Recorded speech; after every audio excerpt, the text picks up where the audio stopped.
Hello, good morning and welcome to our Technical Assistance Partnership Showcase event. We really appreciate you taking the time to join us.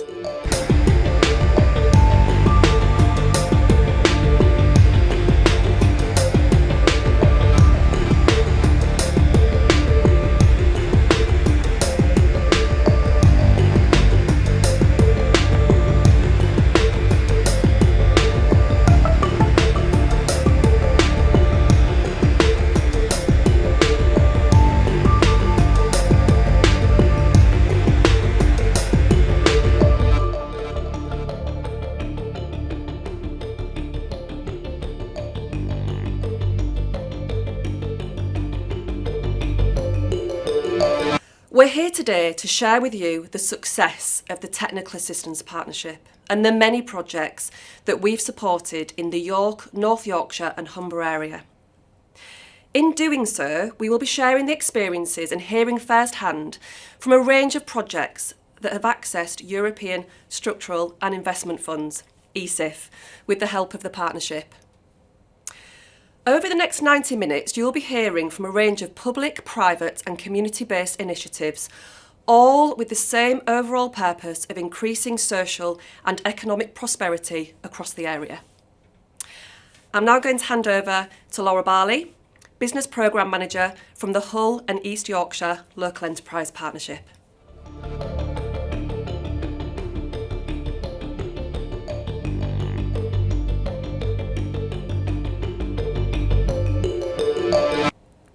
Hi, I'm Laura.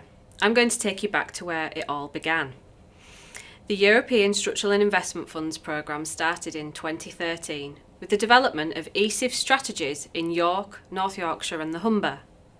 These were developed in consultation with hundreds of people who gave their knowledge, expertise and time to shape the strategies.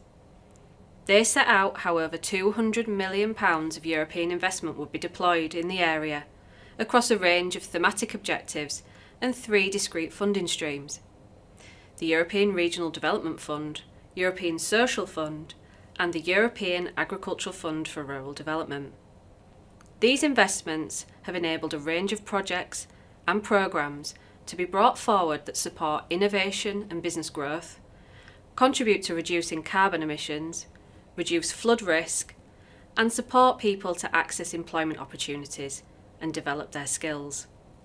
Catherine's now going to tell us a bit more about the work of the Technical Assistance Partnership and how they've contributed to this.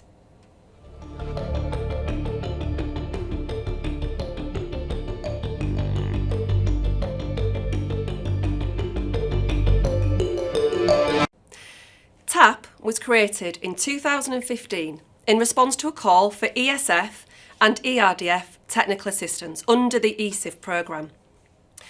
TAP exists essentially to help local organisations to apply for European funding. It's traditionally quite a complicated process, so it's useful having people around who have a lot of experience in doing this. The partnership is made up of a number of public and private organisations, led by East Riding of Yorkshire Council and working closely with the local enterprise partnerships. TAP was created with 3 primary objectives. Firstly, to maximise access to ESIF funding, raising awareness across the York, North Yorkshire and Humber areas.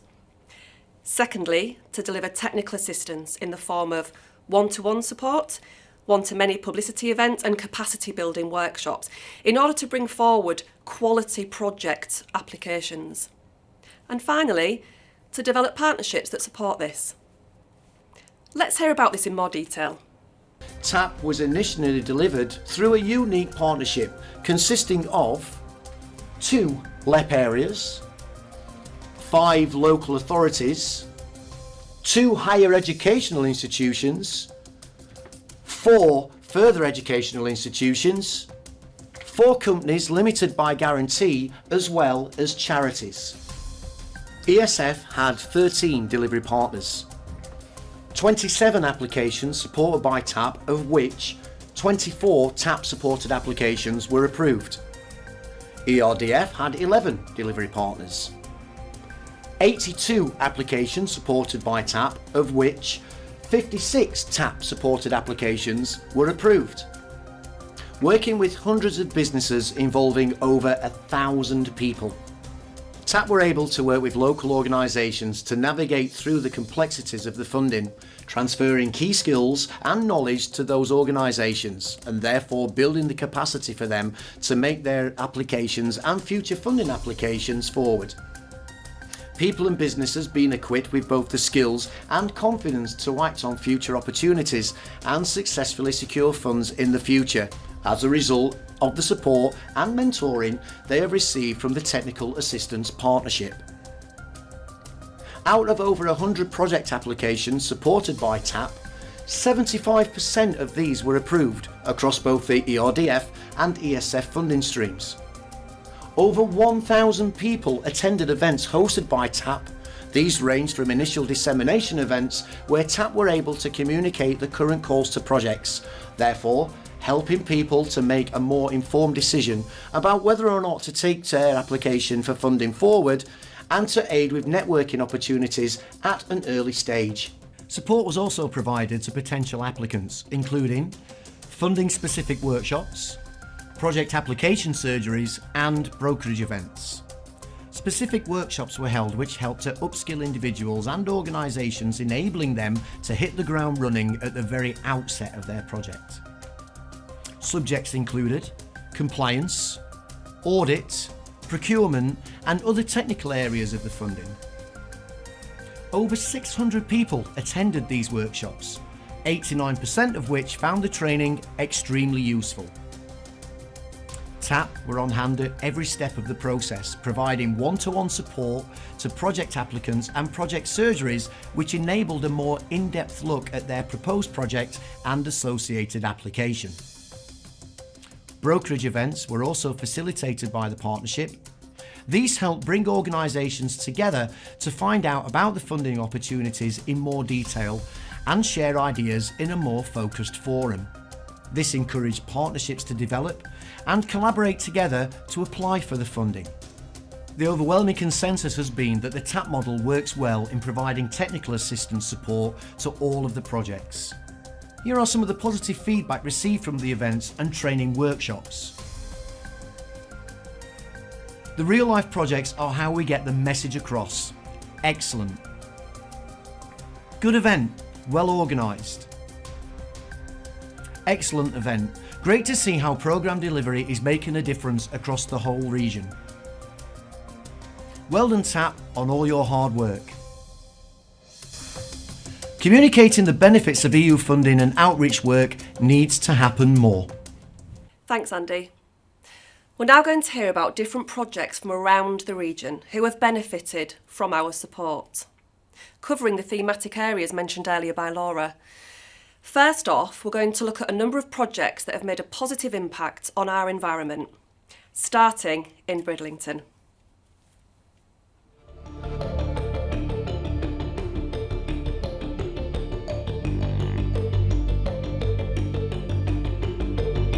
The Gypsy Race Park is part of a wider regeneration project for Bridlington, and it's part of the strategic public realm, creating blue-green infrastructure right into the centre of Bridlington. And that's basically bringing green breathing space into the town centre. The benefits are it creates an attractive development edge for development sites, which we're going to sell off as regeneration sites. The Gypsy Race, as it flows through Bridlington, is a much forgotten bit of stream. It didn't really it wasn't a park, it was a forgotten bit of wasteland. And the whole part of this project is to transform that into a linear park that both benefits local wildlife but also local residents and visitors to Bridlington. So it's quite a large capital project. There was some heavy engineering to resculpt the banks, but what we've tried to do is create as much natural environment in there, and that addresses the priority themes for the European funding that we've benefited from. So Helen Jackson was my colleague within the regeneration team, and she started this project and saw the project nearly through to fruition and then left. So I took the project over. Helen worked very closely with the TAP team in the initial stages of this through funding and got a lot of technical support, which I know she found very beneficial. Once Helen had left, it was very beneficial for me and very comforting to know that they were always there in the background for technical advice and support all the way through this project to the end. It needed to change dramatically. It was past its best. There were properties along the road that were surplus to requirements. The town centre had kind of, the Hilltop Road corridor had been the main access from the railway station into the town centre, and that had changed over the years. So the decision was to clear a large part of that area and give it a new purpose, and the Gypsy Race corridor and the Gypsy Race Park has become that new purpose, and it's given a great sense of pride back to people. They are beginning to use the area for lunches, for sitting, for quality of life, for bringing the children back into the town centre. It's completely changed people's perceptions of that area, and they have taken it to their heart, and we've had a tremendous response through social media, a tremendous positive response. So we know that we've achieved the right thing, because people are beginning to love the place, and that's exactly what we wanted. So we did a huge amount of urban realm works which brought the area to life, made it very, very attractive. It's now very bright, very breezy. It has areas where you can sit and you can enjoy the space, you can enjoy looking at the Gypsy Race, because the whole Gypsy Race has been opened up for you to be able to view this. The wildlife has come back into that area. The local people and the residents, they've just embraced it so much for what it was to what it is now. And it was incredibly transient. Nobody ever sat there. So now we have people that will sit, they'll buy sandwiches from local shops, they'll have their lunch there. We've got a park there for children to play in. We're finding that lots and lots more families on their way into town with their children are stopping off there to allow their children to play and run around. So I think people have just really taken it to their hearts, and it has made, I just think as you come into Bridlington, you get a feel for what Bridlington has to offer, which is a very open space, very bright and very welcoming. The next stages are that more commercial development will come along that area, and again that is supported by more car parking, encouraging people to stay there, to wander into the town centre, to support the existing shopping, the local independence, which is something that Bridlington has a great strength of. That all of those elements are coming together in this one huge section of new green space in Bridlington town centre, and that's what we wanted to achieve.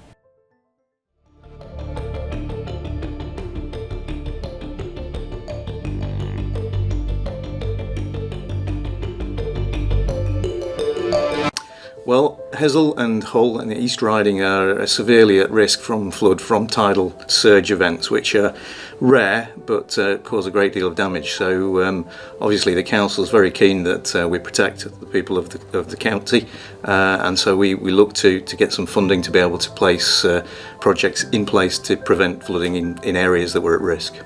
The area was subjected to tidal flooding in December 2013, and there have been notable events previous to that as well.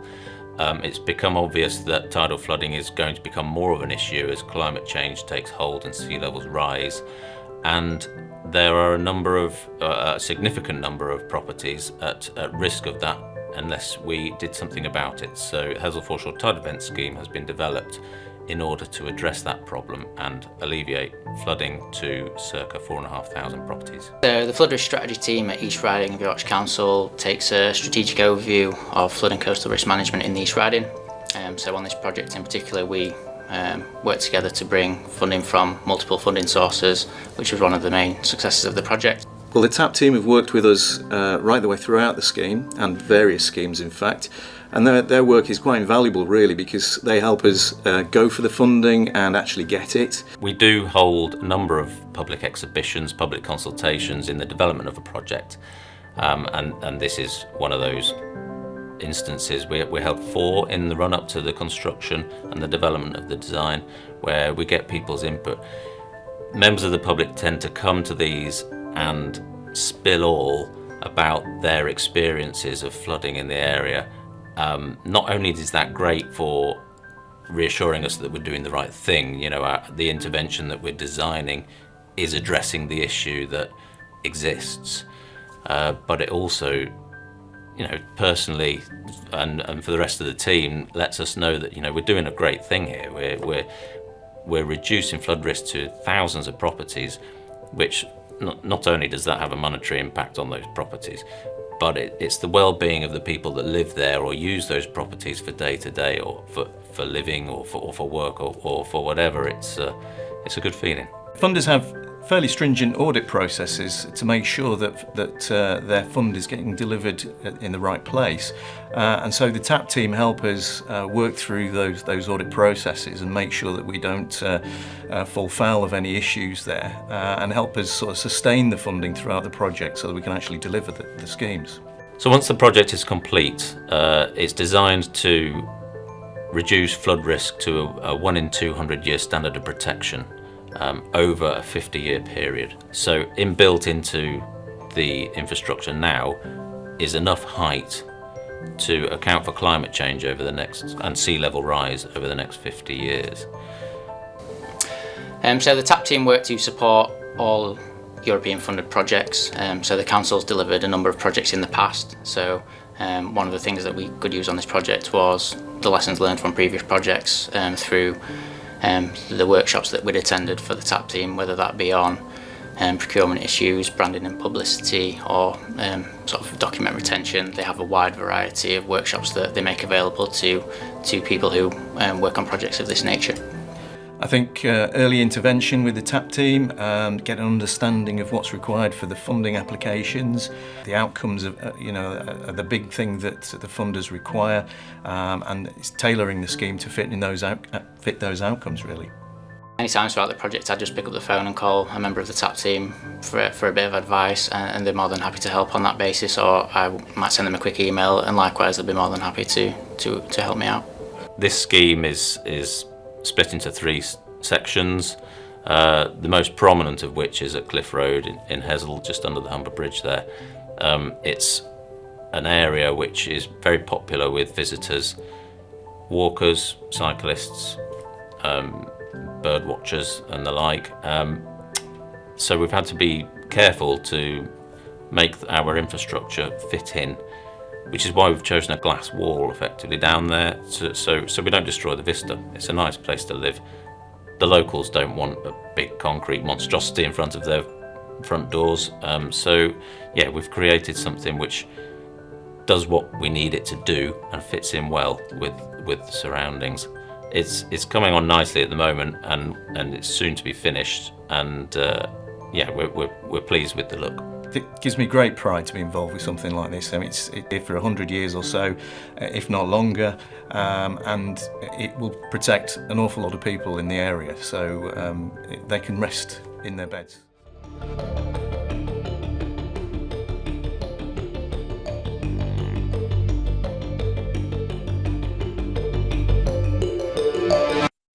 I'm the project manager at the Flood Innovation Centre, which is a project delivered and led by the University of Hull, specifically by the Energy and Environment Institute, which is exactly as it would seem, as it says on the tin.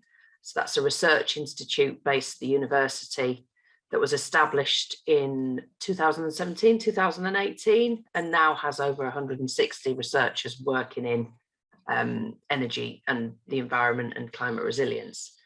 So the project that we work on, the Flood Innovation Centre, is all about trying to harness and develop that knowledge base that the university has within that institute and across the wider university, and help local businesses, so local SMEs, to develop and innovate products and services within the flood resilience sector. So there's a move to flood resilience, which is much more about kind of living with floods and being resilient to floods. So there's an amount of acceptance that you're going to flood, but actually you can take steps to remove the flood water more quickly, or to kind of get back to normal, if you like, more quickly after a flood event. So when we talk about flood resilience solutions, we keep that really deliberately broad. It can be to do with helping messaging about flood warnings and the best way to do that, the best way to communicate with big populations. It can be about flood modelling, so that's predicting when and where floods might occur. It can be to do with physical products and barriers, so might be at a property level where you have a flood door or a non-return valve or an air brick cover that stops the water ingressing into the property. It might be to do with materials that you use within that property to make them more waterproof, essentially, so that if they are exposed to flood water, they can kind of be quickly cleaned down and the house can be, or the business can be occupied quickly. And right through to kind of post-flood events, clean-up, recovery, and also through to natural flood management, which is very much what we're seeing across agricultural farms, and agricultural landowners are looking to implement natural flood management solutions. So that might be to slow the flow of rivers, that we inhibit flood events that way. And also we're looking at sustainable drainage and helping businesses and construction firms to deliver sustainable drainage solutions. So that's all around replacing our kind of grey infrastructure within our cities with green infrastructure, so that you get a better soak away of water and less water runoff on the hard surfaces. The university attended one of the TAP calls launches, which were always excellent. They're, TAP are very, very good at promoting the opportunities that exist within ESIF. So not only do they do the support with applying for the funding, which I'll come to in a second, but there's obviously the initial promotion and making sure that the university is well aware of the opportunities that exist. So there was, as I say, the call came out in September 2017 with a closing date of November 2017. So we responded to that. We're quite fortunate at the university because the TAP team has a permanent resource within the university. So we have a dedicated TA team at the university who are specialists in HE, ERDF and ESF grants. So obviously those people are available to help anybody outside of the university and inside of the university and other universities, but we can take advantage of them, working with them closely to work up our applications. So a lot of the support that we would have had from TAP in terms of this would have come through that kind of one-to-one support in helping us to write the application. There's a lot to do with the kind of model of how the support happens and understanding what the state aid connotations and the kind of income generation or otherwise of that might be. So you need that really kind of technical support from somebody who absolutely understands how research and innovations programs work within ERDF and how is the best way to kind of run them and how the university can do that compliantly and within the guidelines. I think what we've discovered with the Flood Innovation Centre is that there's a huge need for the services that we're providing. We're limited at the moment to that delivery across the Humber geography, and we very much see a national sector that's in its infancy.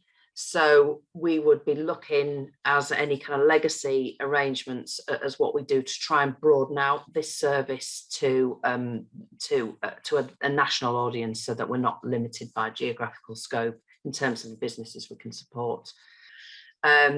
So in terms of succession, we would be very much looking towards whatever succeeds ESIF. It's looking like it hopefully will be the UK Shared Prosperity Fund. What I would say and what we would always say, and I'm sure, TAP would love to hear it, being able to access that technical assistance to provide support to any grant applicants who are going through any kind of convoluted government grant scheme is invaluable. So I really hope that a legacy, so a legacy for us as Flood Innovation Centre is that we can secure some more funding to carry on what we're doing, but that a legacy for TAP is that whatever comes next and replaces ESIF, there is some provision for that technical assistance to continue, because it's a no-brainer. It makes for better applications. It means all of the money gets spent and spent correctly, and it just makes everything easier for everybody. So long may it continue. Now, let's go over to York University, who are going to tell us about two of their projects focusing on innovation, starting with Matthew from Pappy and followed by Emma from Bayerville.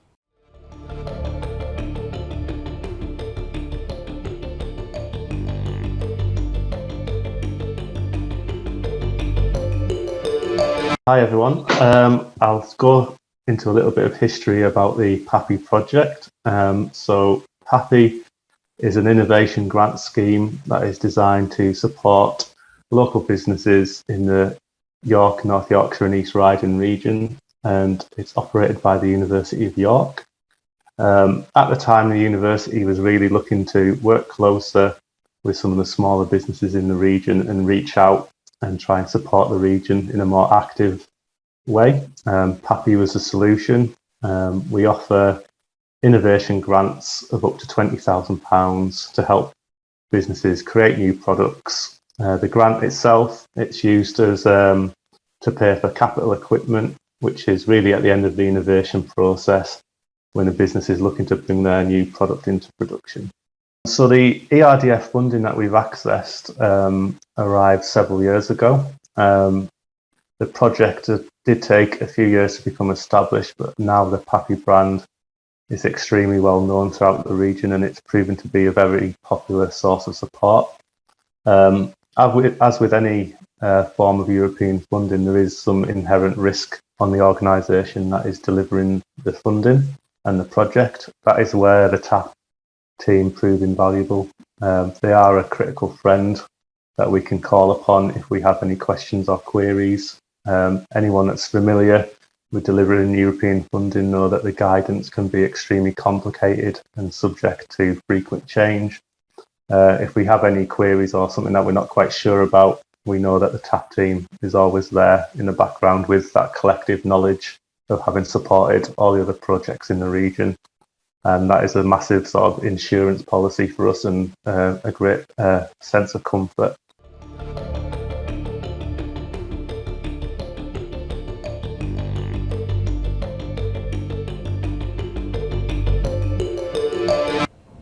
So the Biorenewables Development Centre and BioVale have 4 projects.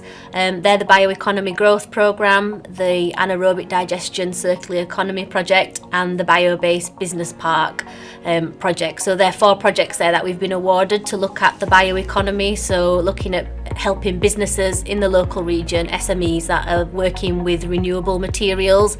They are animals, plants, microbes, things that are renewable and that can be used to make bio-based products or processes. Bio is anything that can be renewable, so we've got we're moving away from fossil fuels, which are obviously will eventually come to an end. We want to be more sustainable, so we're looking at things like animals, plants and microbes that are constantly renewing themselves, and we can use those to develop new products or new processes for people working in the bioeconomy space. The Biorenewables Development Centre, we've got state-of-the-art biorefining equipment. We've got experts there that can help SMEs turn their waste into new bio-based products or processes. So we really help companies to scale up their ideas or their innovations. The Biorenewables Development Centre is home to the BioVale Innovation Cluster. So this is a cluster network that really helps build partnerships with SMEs, with businesses in the region, in the bioeconomy sector. We can help put businesses in contact with each other, build collaborations and networking. So really to first start those initial conversations with other people in the same sector in the region. We've got over 35 specialists at the centre. We can help you with the lab scale work, scaling up, but we can also help with other support services, so we can do desk-based research, project management, so other things to really get your project or your business started. So through the funding that we've received and support from the TAP team, we're really able to help local SMEs become greener and more sustainable with their businesses. This has an impact on the wider greener economy, making a better future for us all. Continuing with the theme of innovation, now let's look at a project which is tackling some of the current challenges within the care sector, along with 2 initiatives led by the University of Hull.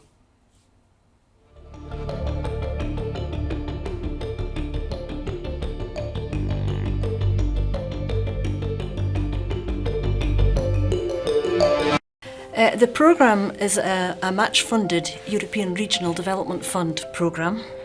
It was needed because there is very low productivity in the care sector.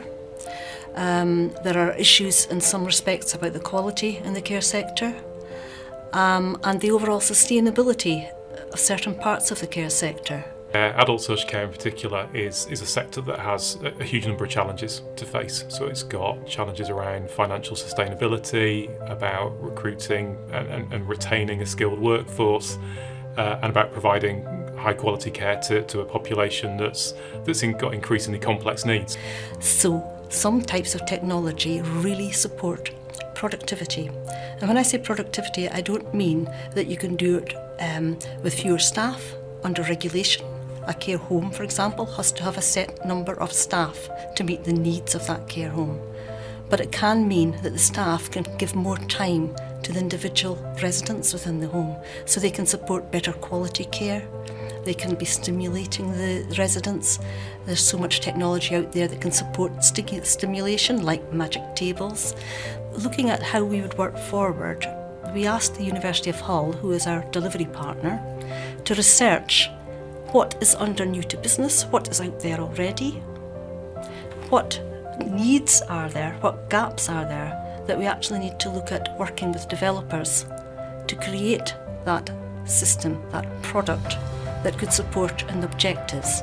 So from a project perspective, we will identify care providers, could be care homes, domiciliary care providers, daycare providers, and then myself, colleagues from the university, colleagues from the East Riding of Yorkshire Council, who are the leads on this project, will meet with those care providers, talk to them about their business, talk to them about their service users, identify what it is that's challenging them.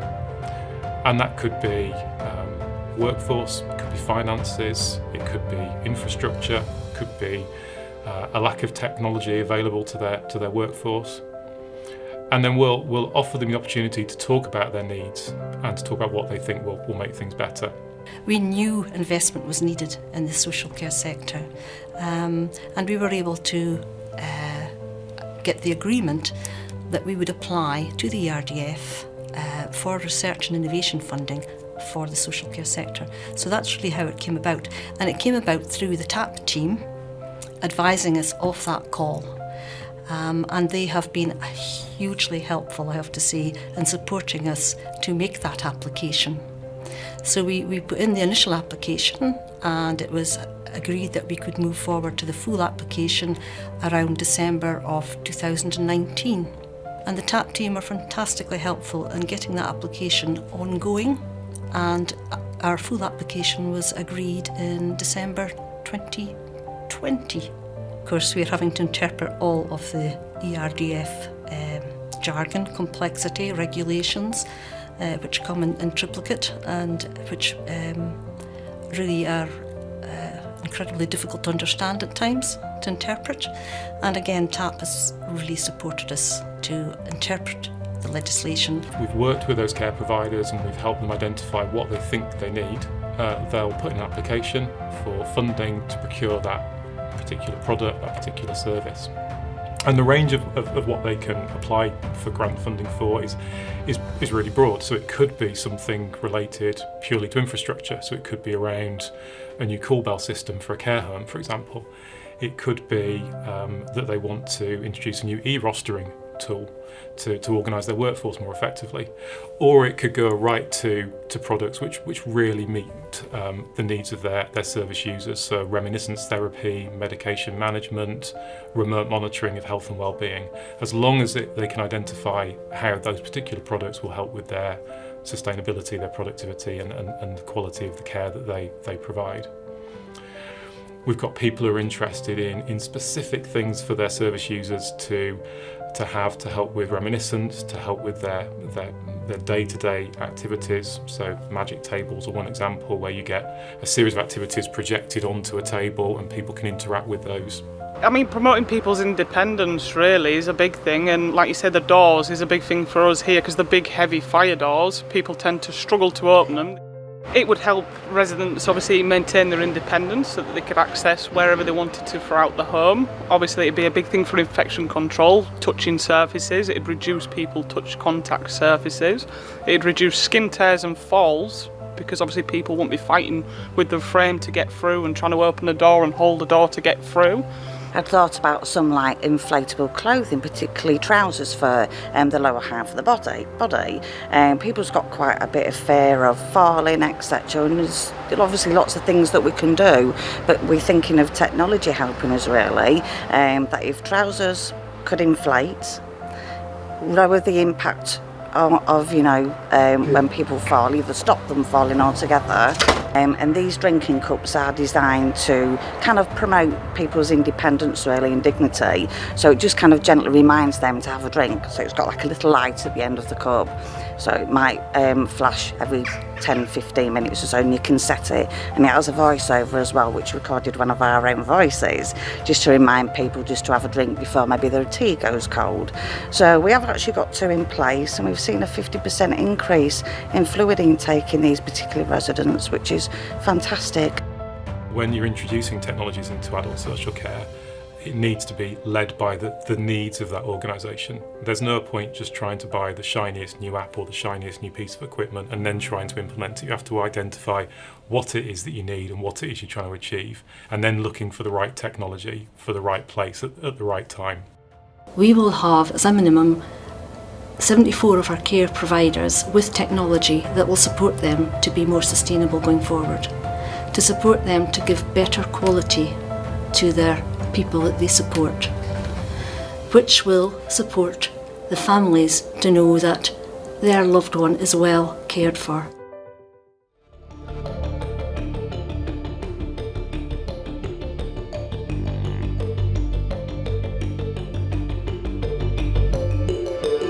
Spark Fund, very simply, is a pot of funding that's there to support businesses in the Humber, York and North Yorkshire to innovate and undertake R&D, essentially to help their businesses to grow.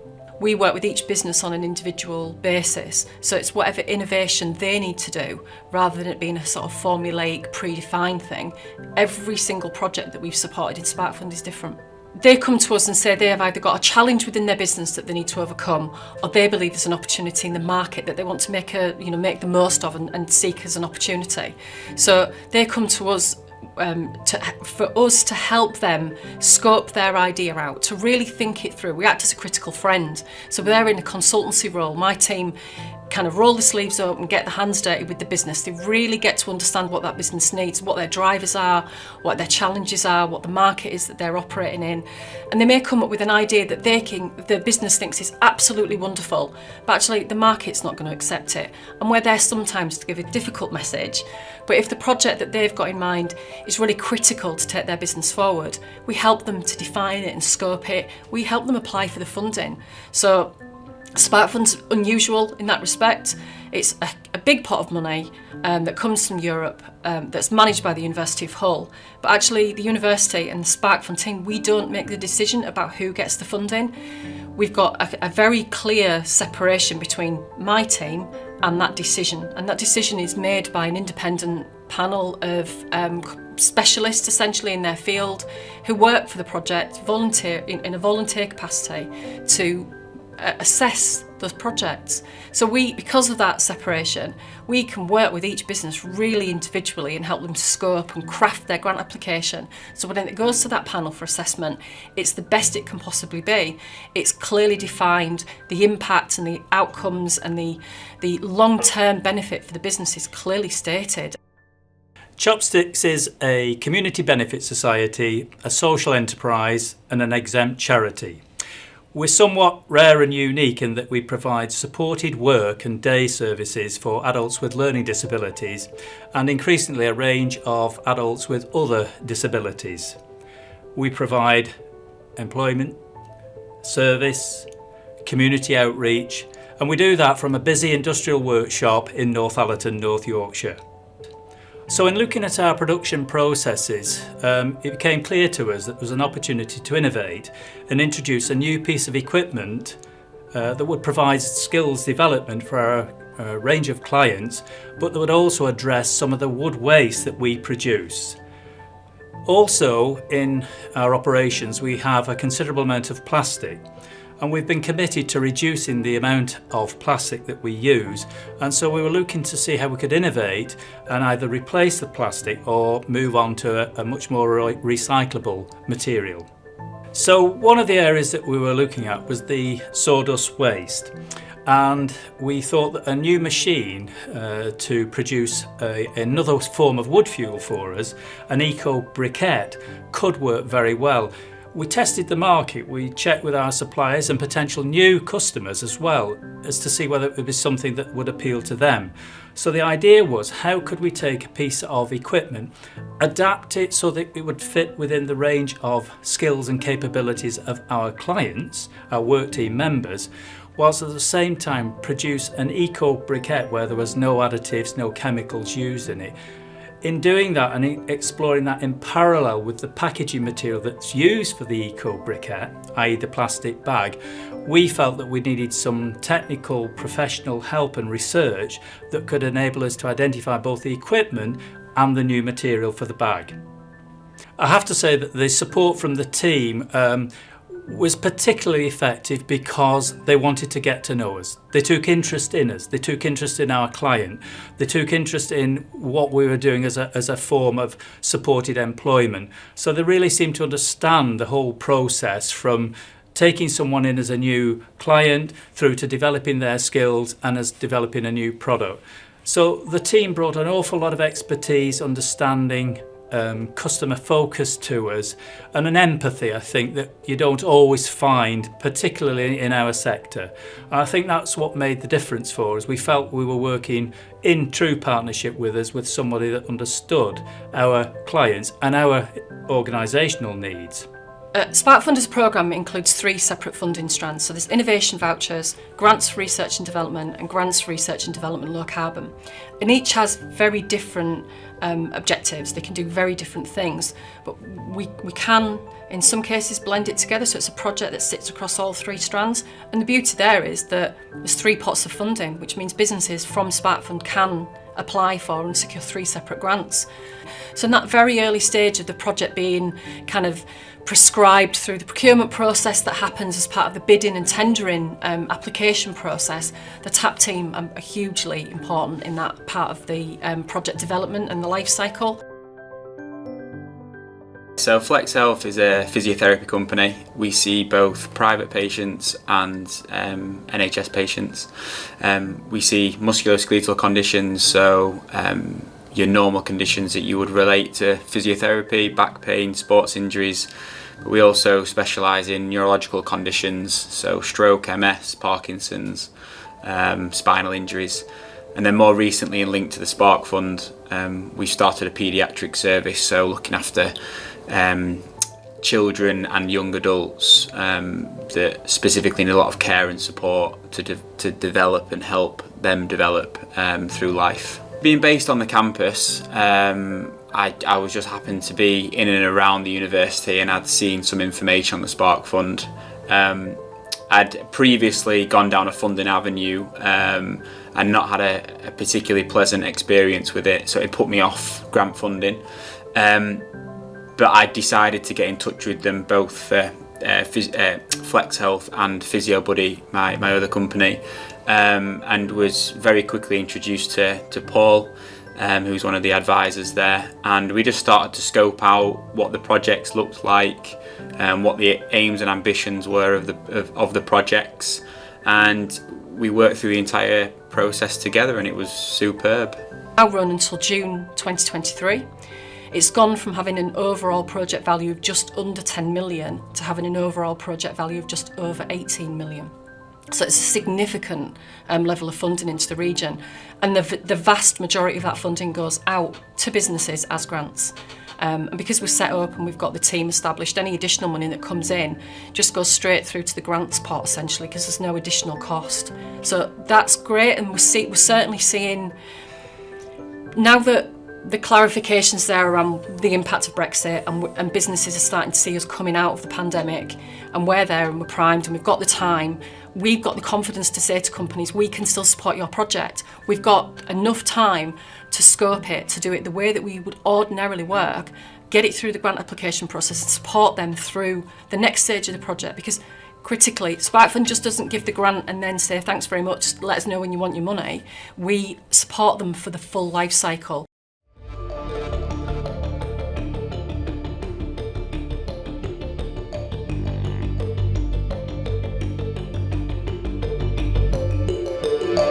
So the project that I am responsible for is the Aura Innovation Centre.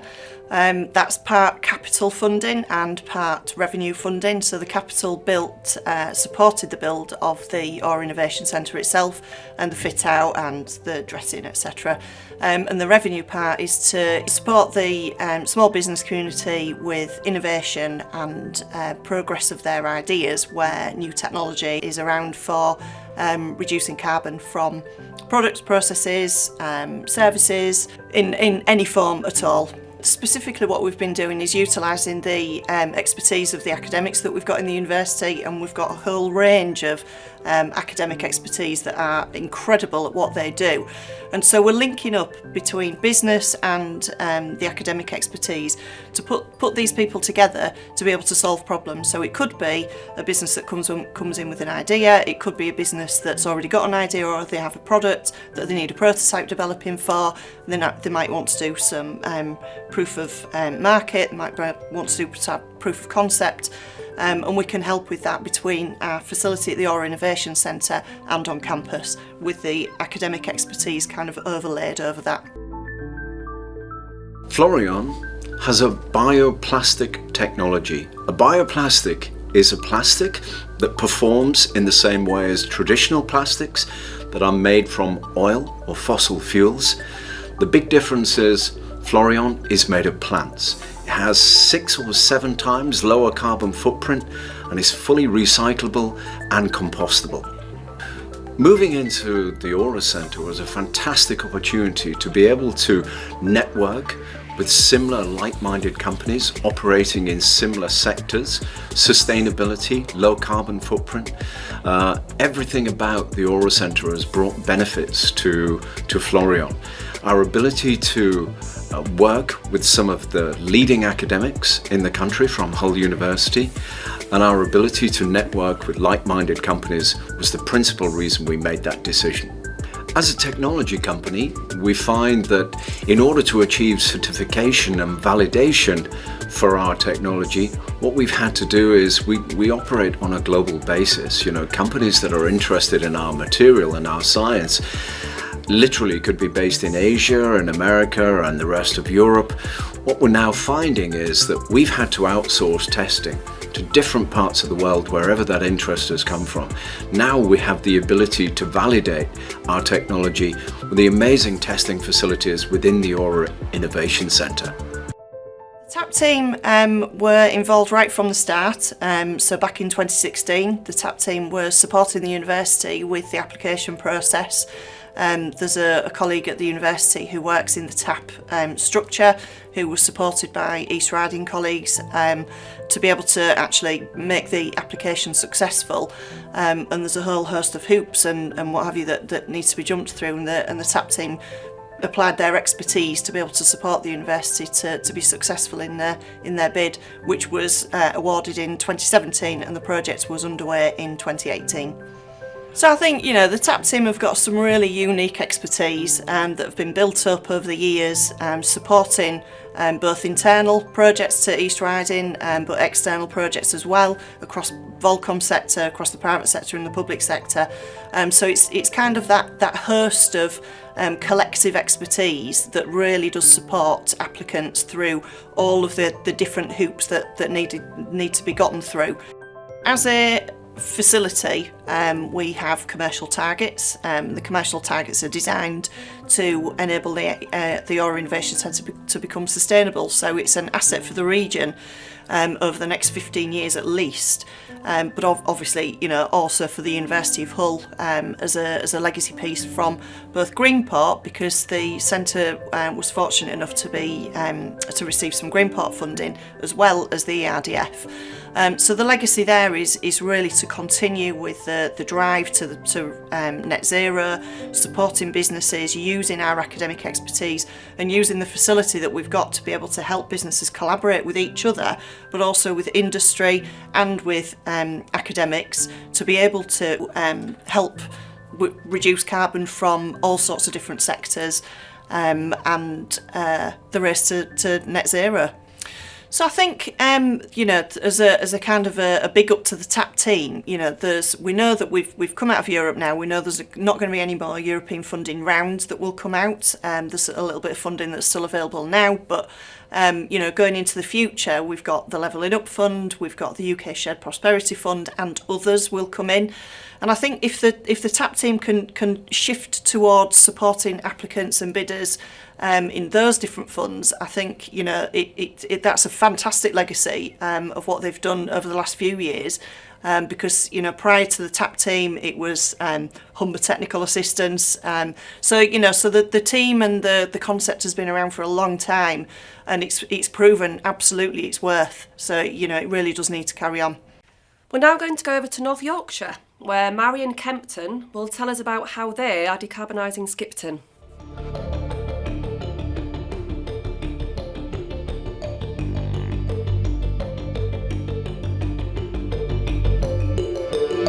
Craven Council declared a climate emergency in August 2019 and committed to work towards net zero carbon by 2030.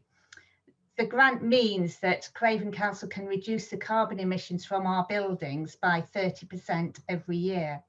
And as buildings are the majority of the council's own carbon emissions, it's a good step towards the net zero goal.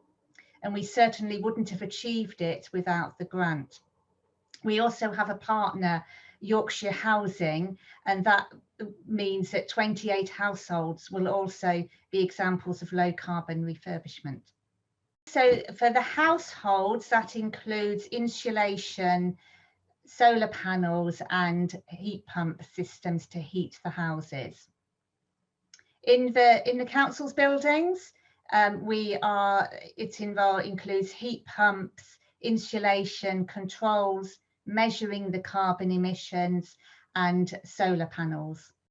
So we had very little experience, if any, of applying for European grants or ERDF grants, and TAP were very helpful in supporting us through the whole process.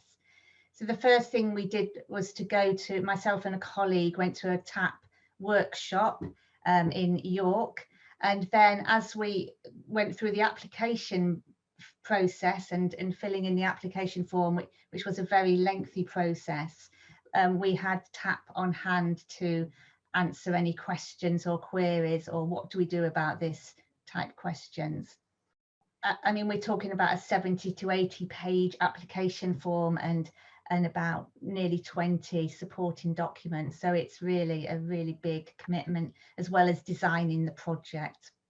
TAP also helped us to take us through the claims process, so to really set us up with the project and know what claims to do. And as there were no real other sources of help, TAP was indispensable in that. The legacy is really important. Obviously reduced carbon emissions, so we're going to be reducing carbon emissions by 300 tonnes every year, and cost savings that go with that, as well as in the council's buildings. They're going to be in a much better state and really prepared and suitable for the 21st century. So with improved insulation, better controls, real-time carbon monitoring, over 1,800 square metres of solar panels on leisure centre and town hall, as well as a very large air source heat pump for the leisure centre, which we hope other leisure centres might really copy. Decarbonised heat in our buildings, but also most importantly to be a leader at the council, to enable the council to be a leader and show the local community what can be achieved in carbon reduction. The following projects demonstrate the breadth of direct business support that has been made available to help grow our small to medium enterprises in the area. Starting with Austin from the Gould Business Centre.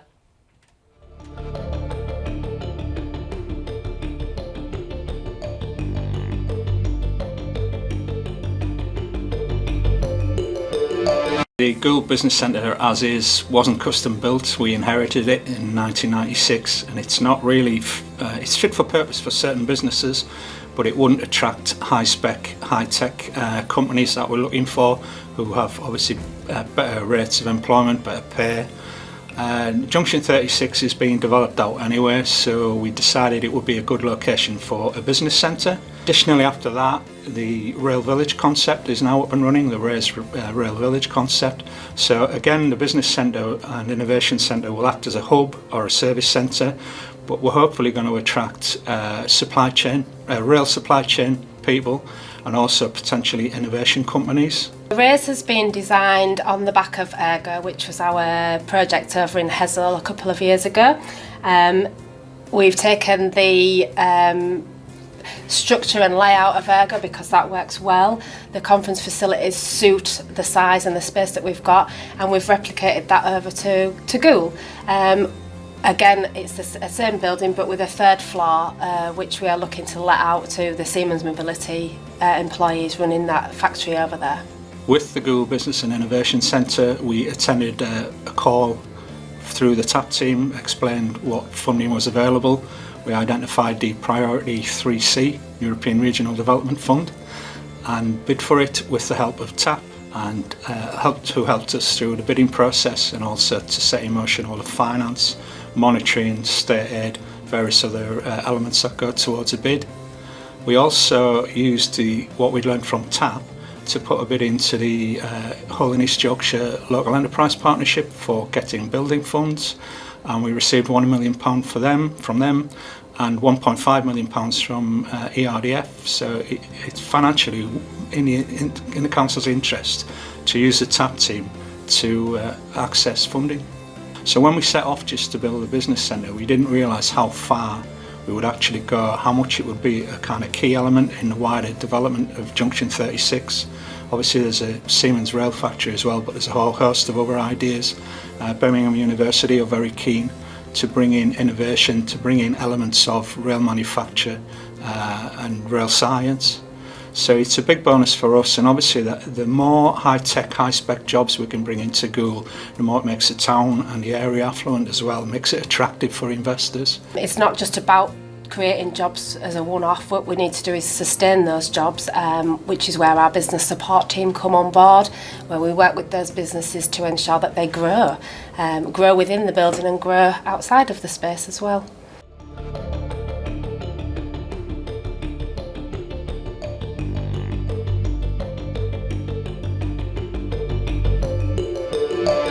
The Supply Chain Network project was started essentially looking at being funded through ERDF, so the European Regional Development Fund.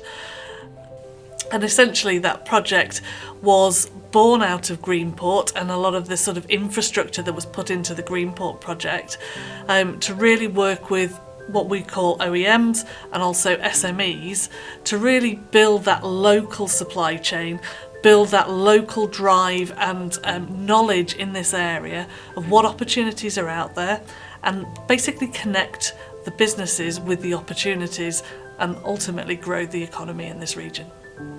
Obviously we need to get our money from different funding streams, and this was the stream through which was our best opportunity, and we worked with people from MHCLG but also through the local TAP team to really understand what our options were and how we could pull that project together.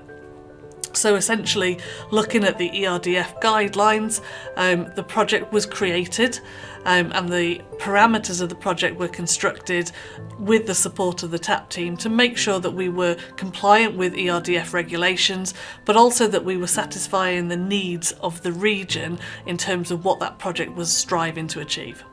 Working with the TAP team essentially made our jobs a lot easier because they are the auditors, the facilitators of basically the power and knowledge in terms of funding streams and governance for any project that we undertake. So essentially working with them helped give us the guidelines that we needed.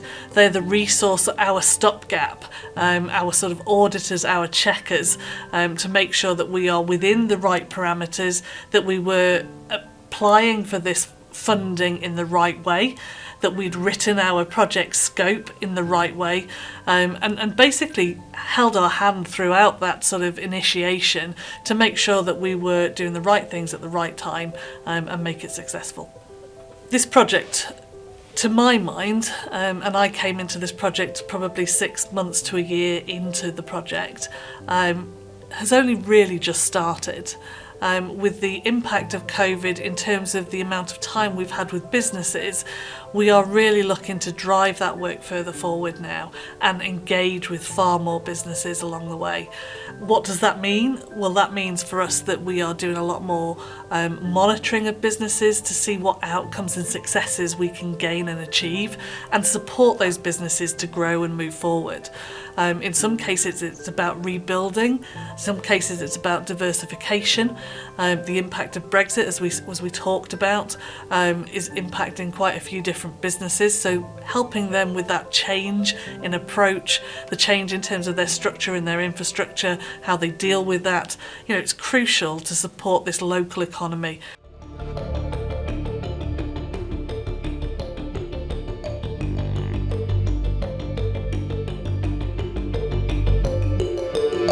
There's 3 interlinked projects. We've got an ICT project, a finance project and a generic business growth project that all come under the banner of Grow My SME. It helps SME businesses to grow by working with them intensively through one-to-one advisors, through a workshop and masterclass programme, through grant funding, through a dedicated strand aimed at scale-up businesses who get intensive support. And it is about overcoming those growth barriers. So how can a business grow through developing new products and services? How can it grow from being more efficient, more productive? How can they review the contracts that they hold, the supply chains that they operate in, and how can they diversify and win new contracts and win new work in new markets? Those things can't just happen. Businesses have to sort of proactively look into them, have that vision and work through it. So our project's there to support businesses with that, and as I say, we do that through a really experienced advisor team. We get experts to deliver workshops covering a range of topics: sales and marketing, looking at business processes and systems for greater productivity and efficiency, and also supporting business leadership, making sure that the business leadership has the right attitude to their business, and to make sure that the culture in the business is there to facilitate growth, so that everyone in that business, from the management team down, has that growth mindset to help drive that business forward. So everything we deliver is pitched at SMEs to give them the tools they need to grow and to thrive. The focus is on businesses with growth aspirations and ambition and potential to grow. So we're trying to help businesses move from point A to point B with a bit of support, advice, grant assistance, specialist support. Hopefully allow them to make some changes to grow the business, to effectively take on more people, create sales opportunities, grow the business. So it's all about economic benefits to the Humber by helping businesses grow. My name is Andrew Fenton, Managing Director of Intertech Media UK Limited. We use a lot of businesses in Hull that fabricate items and goods that are 80% shipped to Europe. When trade agreement was agreed, we'd had a Christmas shutdown and we'd come back to a number of issues where we'd shipped quite a lot of products and goods to various countries in Europe. The goods had not ended up being delivered completely to the end client. We were being contacted by our main clients about import duty and taxes, and the end customer refusing to take the goods because of the import duty. Was in a really awkward situation because we had bills coming in for import duty and for daily storage, in some cases £4,000 or £5,000 a day. I'd spoke to my accountants and various other people, couldn't really get an answer out of anybody. So we called Andrew Bradley. He listened to the issues we had, really very quick, very responsive, very quick. I think because we were panicking, we were thinking if this carries on much longer, we're not going to be able to trade through this. And within 3 days, Andrew would put us in touch with another organisation, through them, the Enterprise Growth Solutions, a really nice guy, a EU transition officer, who talked us through the problems we had and what solutions were in place to overcome those problems. And when we looked at the overall volume of work related to our contract, it was touching nearly 20 million of work coming into Hull. We're handling, and then we're responsible for getting them into Europe. It's not often you can speak to organisations where they actually really do know what they're talking about, and these guys did.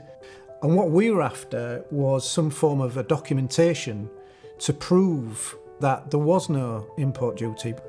We had a Zoom call, and to speeden things up, we just took the laptop around the factory to show the chap the various products we fabricate, what they're made of, what they're constructed of, and he could get a full understanding of what our business was. You know, from our point, he was able to prepare a document for us which dated these goods are of UK origin, so therefore there's no taxes or duty or import duty to pay on these items. And that document we used to send to all the clients, all the end customers, and that made the problem disappear practically overnight. So, now we're going over to Helen Howland from Calderdale College to hear how they have been supporting businesses through their workforce development initiatives. As a college, we have a lot of experience with ESF, but primarily on the co-financing side, up until around 2017, when we started working with the LEP and looking at the other ESF projects that the LEP were developing.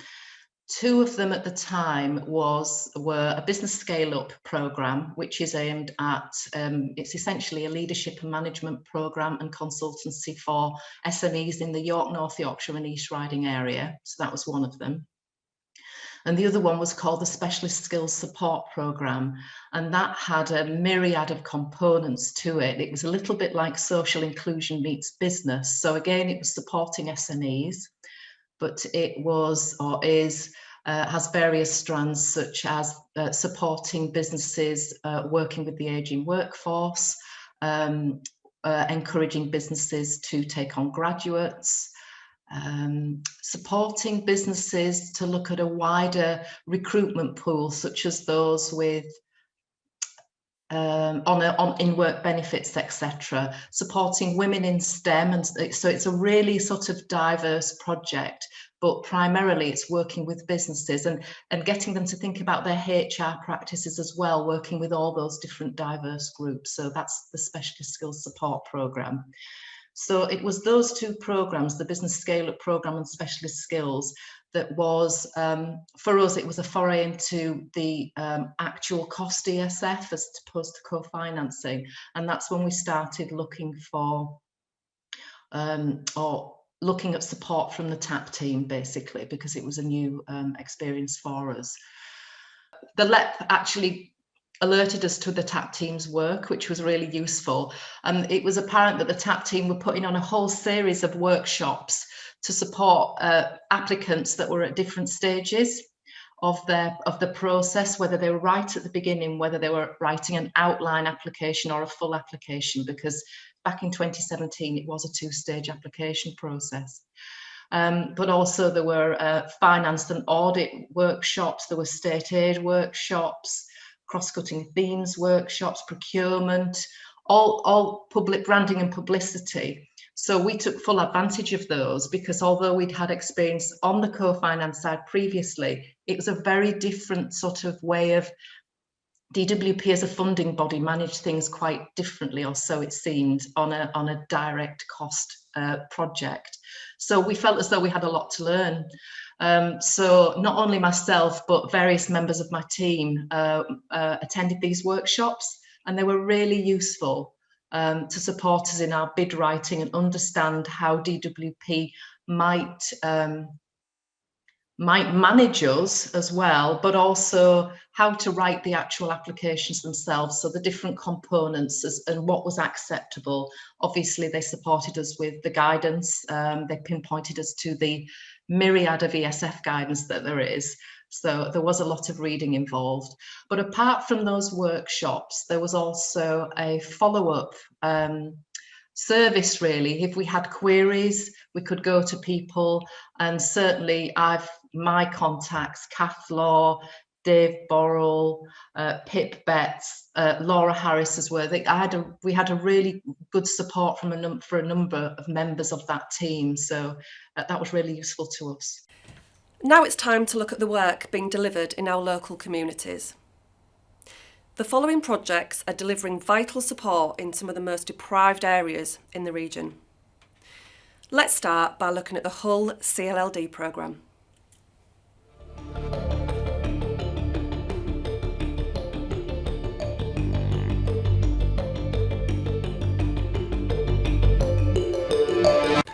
Yeah, the Hull CLLD programme is a £7.5 million funding programme funded by ESF and ERDF funding, European funding. The focus is on supporting people in the most need. The programme is designed to support people that don't often access mainstream funding, and is made up of a number of projects that are delivered by local groups in local areas to give local people the benefit and confidence to use their services. This area is one of the most deprived areas within the country, not just the city of Hull, but within the country. It's been recognised, and when you look outside, there's lots of factors, whether it's health issues, employment issues, education, and people's aspirations have been knocked for quite a number of years. It's not just something that's recently happened, and we work with the people to try to uplift all those different areas and to put them on a course or a path for the future. So Unity and Community were successful in applying for community-led local development funding. Those areas cover employment support, business support, and we also launched a community cafe in the Orchard Centre. Our main ethos is community development and looking at how we can support people in the various aspects of their life, their employment, their skills, training. With our business support, we were able to fund and launch our Business Enterprise Centre on Greenwood Avenue, which is business units. There's going to be 15 in total when the project is finished, to house local businesses in the HU6 area with an excellent facility where they can operate from. And with a community cafe, the idea was to offer food knowledge and educational opportunities to people in the HU6 area to learn about the food industry and what that entails. Every unit at the moment is taken. There is still some phase 2 works to be undertaken, but we've already got interested parties to fill those 5 units also. So in those units we've got everything from washing machine repair to building maintenance to a local joiner operating out of them, and it's really given them a fantastic area to pay cheap rent to help them grow the business. A place where people can progress, develop their skills and lead to a better life, something that they perhaps all aspire to now but are facing very, very big challenges. Looking good, feeling good, yeah! The TAP team have been really supportive throughout the process, even at the beginning highlighting that this funding was available and what this funding could achieve in the city as well.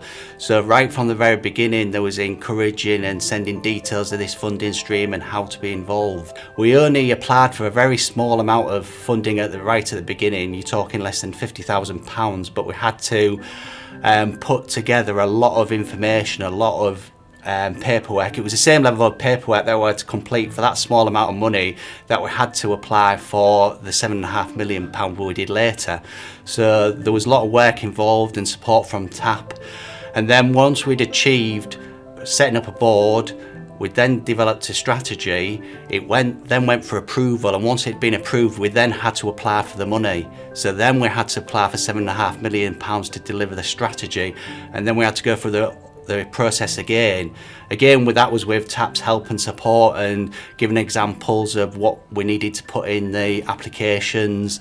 They also provided workshops and a number of workshops on all the issues around European funding and some of the issues around, for example, state aid, procurement, how to fill in an application. So those were invaluable, those courses. Probe is a community economic development company. We're not for profit, and we're based very much in the community. An area of disadvantage, and within that there are a lot of people who are doing absolutely fine, but there are people who for various reasons struggle a little bit with getting into work, getting skills.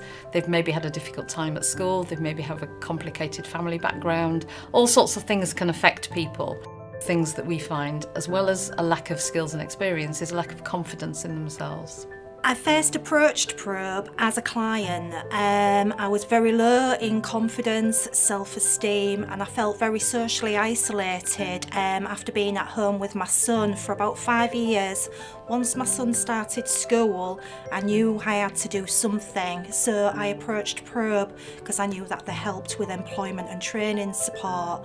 I was that nervous to my first appointment. I even took my mum to the appointment with me because I was lacking in confidence that much. After speaking to a staff member at Probe, I decided I wanted to do my numeracy and literacy.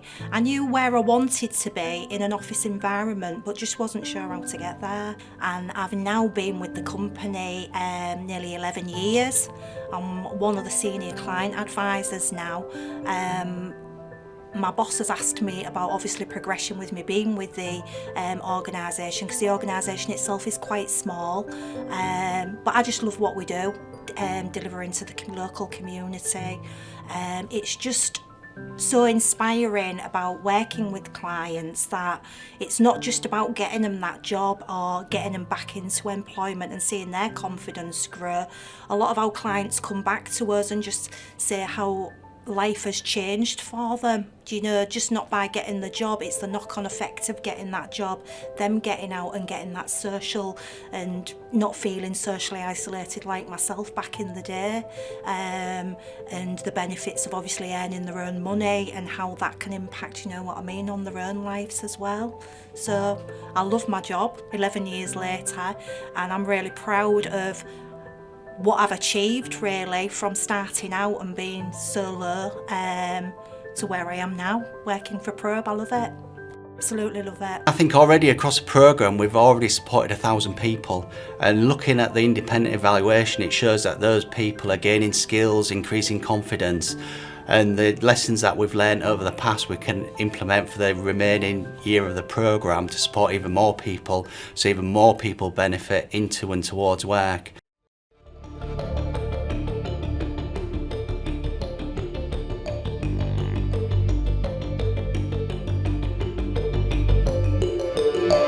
So we've been helping people into employment for a long time. This project is about the next level, so it's once they've actually got into work, it's how we help them have a better career. So it's about getting a better qualification, getting a permanent job as opposed to a temporary job, going from a 0-hour contract to something more permanent. In 2016 we were talking about how we have been really good at supporting people to get into work, but once they're in employment, that was the end of our job really, that was the end of their ongoing journey. So the idea behind this funding was to be able to continue to support people through their career, which made us apply for the funding at that time. I think what we aim to do as well, we embed sort of coaching to empower people as well, to stop the revolving door effect of, you know, maybe we do get them into a job, but it might be a week's work in a factory. Not that there's anything wrong with that, but then we see them coming back in. And that's where the Next Level project sort of came into effect, is there wasn't a lot of funding for people that actually had employment. It's all for unemployed, and to raise their aspirations really and help them move forward within the jobs. Well, the moment I came in, met Sarah, she was actually really nice to talk to, very supportive. She spoke about options, what I had, voluntary training, this, that, but obviously I wanted a job at the end of it. She helped me with the application forms. Job hunting, yes, and I used to do it as it is, non-stop anyway. Even before I joined ONGO, I was doing that. But, when I had appointments with her to just fill in a specific form, she helped me with it, and maybe the way she put the wording on the, supporting information, that helped me more, I think. It's a permanent job, but it's, contracted 18 hours, which I'm very happy, because that's all I needed, stable hours to work around with my daughter. I had some really good support from the TAP team. I went to see them when we first had the idea about the project, to check it for something that would be likely to be funded. They agreed that it was, and then I had support the whole way through writing of the application. Questions that I found difficult to answer, that I maybe didn't quite understand, specifically around state aid, and they were really helpful in providing me with that information as we went through the process. I would say to anyone else, I would really try and have a go at putting in an application. It is really hard work. There are questions in the bidding process that you will find difficult to understand, but the TAP team are on hand to help you with those types of questions, and it really is worth persevering. We've made such a difference to some of the people in North Lincolnshire with the funding that we've received. I would suggest anybody really just tries to go for it. It's nice to know that we can do things on our own. And that we can still help people out in the community and be able to provide the service that we've already always provided. But it would be nice to be able to get that little bit of additional funding, because there has been circumstances where it's been a little bit difficult to be able to source some of the more costly training that people have wanted, which maybe if we had the funding from such as ESF, we would have been able to do, whereby being self-sustained, it was something that was a little bit too much out of our reach, really. The TAP team are really helpful in helping me to make a difference to a lot of people in North Lincolnshire through getting people into work, and then having this funding to help them get a better job is really making a difference. I absolutely love working on the Next Level project. It's very rewarding, and you get to deal with all sorts of people from all walks of life, but to make one person's life better is the best thing ever.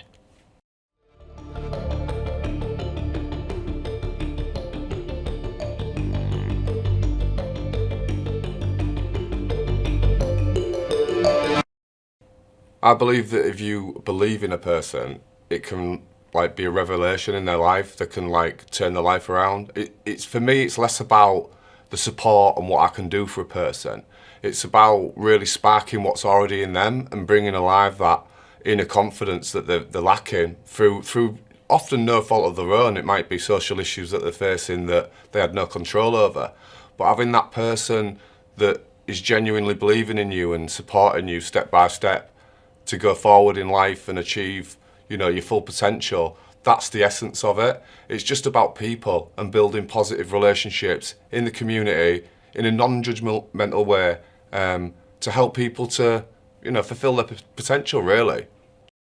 You can remove barriers for people out of their lives, and they can go on to do amazing things and inspire everyone else to do the same. So often when we create a project, we'll take it to a launch and we'll do an event, and the people behind it are the stars of the show. We hold our events in cinemas and, big events, so that there's a big focus on the content that they've created, the story that they're sharing. And so they participate in things like that, and they get the accolade that they really deserve. And I think that's another thing, to taste defeat all the time, it beats you down, it beats your confidence down. To taste success again, to taste the adoration of a crowd that says, wow, your story's amazing, can't believe you've done that. From being so broken and struggling with life to get into there. It's inspiring me, I feel inspired by them people and their stories, and I think they're just the bravest people in the world sharing them, because I think we need to share them, because people need to see what's possible sometimes, It's my favourite feeling of a project from start to end, just seeing people rise.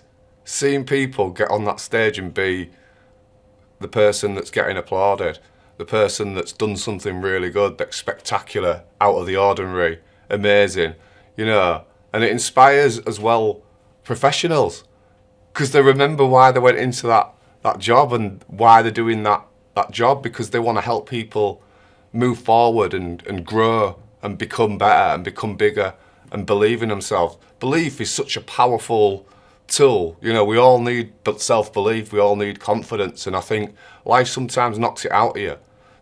There's so much of a legacy. Initially there's the media, so the films that we've made are all on the internet, all the stories and articles and photographs, all of that content lives on, and people can read that and be inspired by it. But the best legacy is, the impact on the people that you worked with, and seeing where they got to and just being so inspired by that, you know what I mean? And the legacy on their family and how it impacted on their child and that family's future, and just unmeasurable things that if you could give those kind of, you know, details to a funder, they'd just be like, wow, what an amazing outcome. But these are the hidden stories that I wanted to tell so that they were out there forever, really.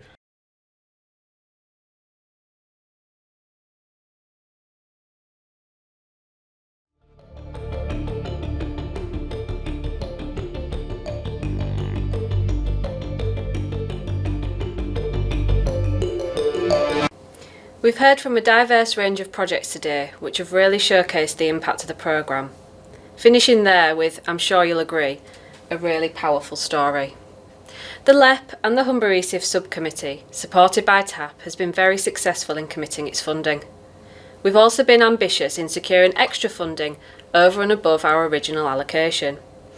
We submitted a number of proposals to access the ESF National Reserve Fund, all of which were successful and have enabled us to take advantage of uncommitted funding from other areas. All of the calls for additional projects made using this extra investment attracted applications and has brought forward over £6 million of new projects that will benefit the area. Robert is now going to tell you a bit more about some of these.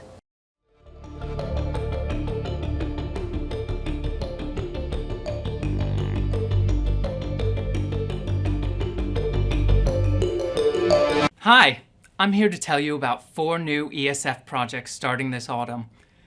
Though we're nearing the end of the latest European funding programme, new opportunities from the European Social Fund mean that we can continue to support the most vulnerable individuals in Hull and East Yorkshire. Those furthest from the labour market, unsure how to secure their first job. Those suffering from economic hardship because of the COVID-19 pandemic. And those just trying to improve their skill set and progress in the workplace. Over the next 2 years, £6 million of ESF support will help us to reach these groups. Through 4 linked projects, we'll improve labour market status for women and build gender equal policies in the SMEs that hope to employ them. We'll provide guided interventions for those suffering from poor mental health so that they can re-enter the workforce, and we'll match them up with employers who value staff well-being. Finally, we'll help people aged 50 and over to retrain and qualify for new roles, future-proofing their CVs and extending their working lives, and also offering traineeships and placements in the area's growth sectors. We've got an incredible partnership delivering this activity, from local authorities, the NHS, sport and mental health charities, higher and further education institutions, and local private training providers. Through this, we're able to support over 2,500 participants and help them to retrain or get a new qualification, grab careers advice, maybe a fresh pair of eyes on an application they've been working on, and simply build their confidence so that they can secure a new job or promotion. The area's small and medium-sized businesses will also benefit. We know that diversity in the workplace is one of the greatest drivers of rapid growth for businesses. This funding will provide SMEs access to training and specialists that can help them to redesign their workplaces and build an environment welcoming to diversity and inclusion. So, end to end, potential employee to potential employer, this funding will bring lifelong learning and business growth together for the benefit of the whole of Hull and East Yorkshire.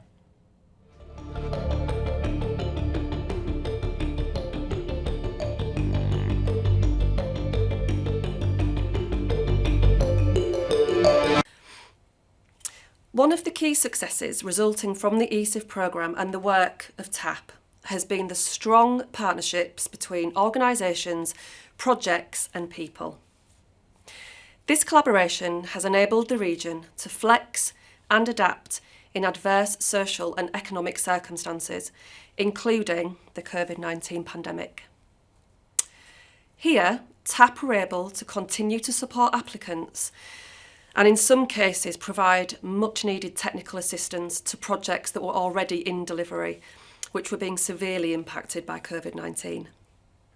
So we'd actually only been running 6 months before the COVID lockdown happened. So we were fortunate in that we'd established a team. The project team was established all around that October date. We'd all met, we'd kind of understood the roles and got some of the processes started up. And then obviously we were kind of locked down and sent home unceremoniously that Tuesday or Wednesday afternoon, as I recall, where we all put our computers in our cars and drove home and wondered what might happen next. The pandemic has exacerbated existing mental health issues. I mean, extended isolation, forced isolation, no contact, no human touch, not having visitors, not being able to visit other people. It has been a really isolating experience for a lot of people, and I think it's made mental health worse. But I also think it's made a huge raft of people that have never experienced mental health, anxiety, depression, panic attacks. Suddenly a whole new wave of people through the pandemic and the fear of it, and the media and all of the fear that's there, people have naturally got scared, So I think it's grown the problem, but it's also exasperated the existing problem. And our priorities had to change hugely, because the priority was very much to minimise risk of COVID infection in care homes and in home care, to look at the PPE requirements, to look at testing requirements, all the guidance that came in on a weekly basis, or usually on a Friday, that had to be interpreted. So huge amounts of work that had to be done to support the care sector to keep their population safe. And what we found was that a lot of our teams were having to deal with COVID crises, COVID grant applications, and the business support elements associated with COVID, which meant that our resources were really pulled away from the focus of this particular project, which obviously meant that we had to redirect our efforts during that time to really look at the infrastructure of the project and how we could better market ourselves, how we could set up our websites to appeal more and get the word out there, through different means, without having to rely solely on the business advisors. It has been a real struggle for projects, obviously, they were delivering one-on-one tailored support to people. So the COVID was a real challenge for the programme. But what we found that because we'd done tailored support to people that are accessing the programme, those projects were able to tailor their support. So what we quickly realised was that we needed to pivot to online delivery. So we kind of booked a date that we were going to deliver a webinar, and kind of learnt about delivering webinars in 3 weeks in that period, and just sort of went for it, really, because I think we realised that it was kind of, all or nothing. So we quickly moved to that online delivery and adapted to it. And we were quite early with it. So I think it was quite a novelty at that stage. Obviously now webinars are quite, we're all au fait with the technology, but we were quite early with that. Whether they should remain open or close, whether they should send staff home or bring them in. I've never known such a situation where there was a vacuum of information, particularly over the first few weeks. So we saw it upon, we saw ourselves as having to provide that function of getting that information out to the SME community in the Humber. We've taken the opportunity of being closed, and we, partway through the first lockdown particularly, we supported the university's engineering department with supplying visors so 3D printed visors for the local health sector. And so we had quite an integral role in supporting that, and I think we supplied something like 4,000 visors.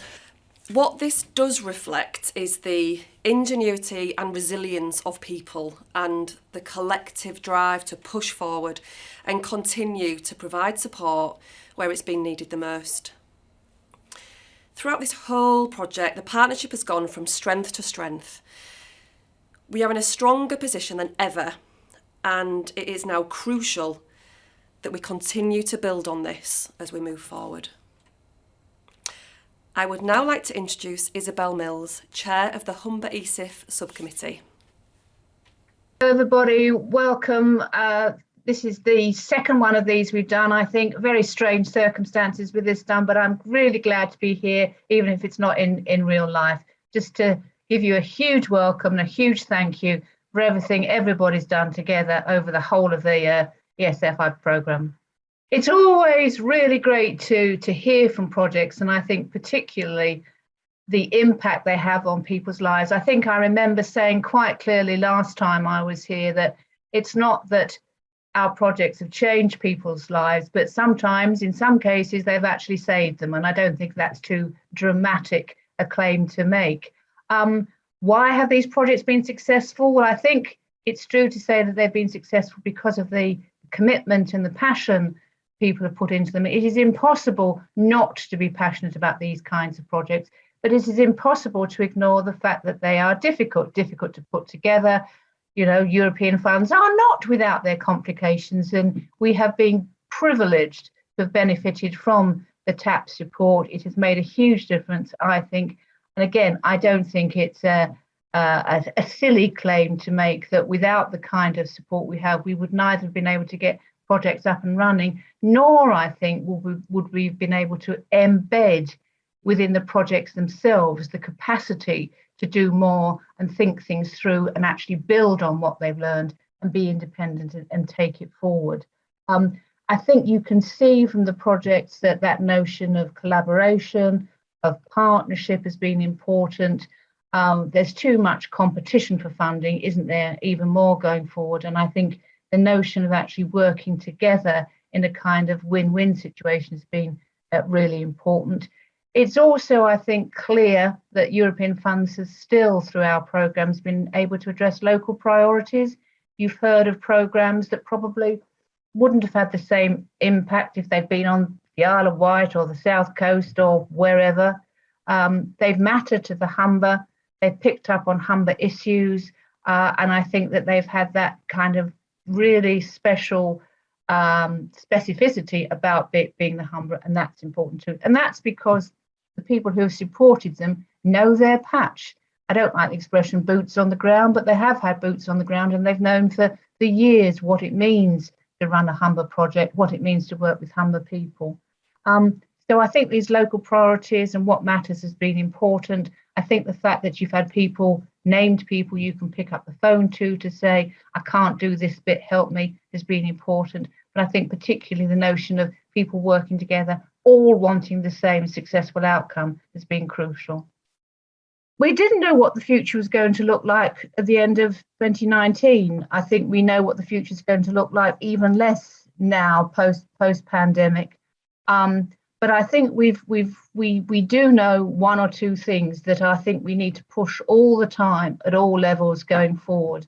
And they are that momentum is crucial, that there's nothing worse, if you like, than, you know, at the end of one programme, and an enormous pause and the start of another, 8 months, 6 months, a year off. So I think we need to maintain momentum, and we need to make sure there's an understanding about the need to maintain momentum. I think we know very clearly that actually objective, independent, committed support is crucial. This is not about someone writing your bid for you. It is about someone with the expertise and the time and the commitment to listen, to talk you through things. So, being blunt, I do not think that without support, much more can happen. So I do think we need to have that sustained support. I do think that we need to get across the notion actually that, you cannot strip out the skills that are required to run a program like this and expect there to be successful outcomes. We don't want waste. We don't want folly. We don't want money to be invested in things that don't work. We do need an honesty about outcomes and the rest. And that doesn't happen if you suddenly look round and everybody who's ever been passionate and committed about a particular way of doing things has gone. So I think we do need that sustained support going forward. And it's not about, heaping up jobs. It's not about making work. It's actually about drawing and building on the understanding that this is how programs work. I have been involved in European funds since 1996. That's a long time. And we say we're going to learn each time. we hardly ever do. And the big thing that we never learn is that this takes effort, and with commitment, with support, you can build capacity and really, really, really make things happen. Well, this is the end of our time together. I want to thank everybody, not just today, but over the last, I don't know, since probably 2014 that this programme has been running from my chairmanship. I do think we've had a blast. We've done some hugely important things in the Humber. It's been an enormously successful programme, one of the most successful in the country. That's not down to me at all. It is down to Laura, to Catherine, to everybody who's been involved, particularly project promoters, communities, the team who's been sitting around various tables in various organisations and buildings. I think it's been brilliant. I've enjoyed working with you, but thanks again to all those people who can be proud of what they've done. Thank you, Isabel. So that's the end of today's event. I'd like to say a big thank you to everyone for all your hard work and efforts, and to those who have given up their time to take part and contributed to the event, and of course to you for attending today. We hope that you found it informative and insightful. Enjoy the rest of your day, and we hope to see you all soon.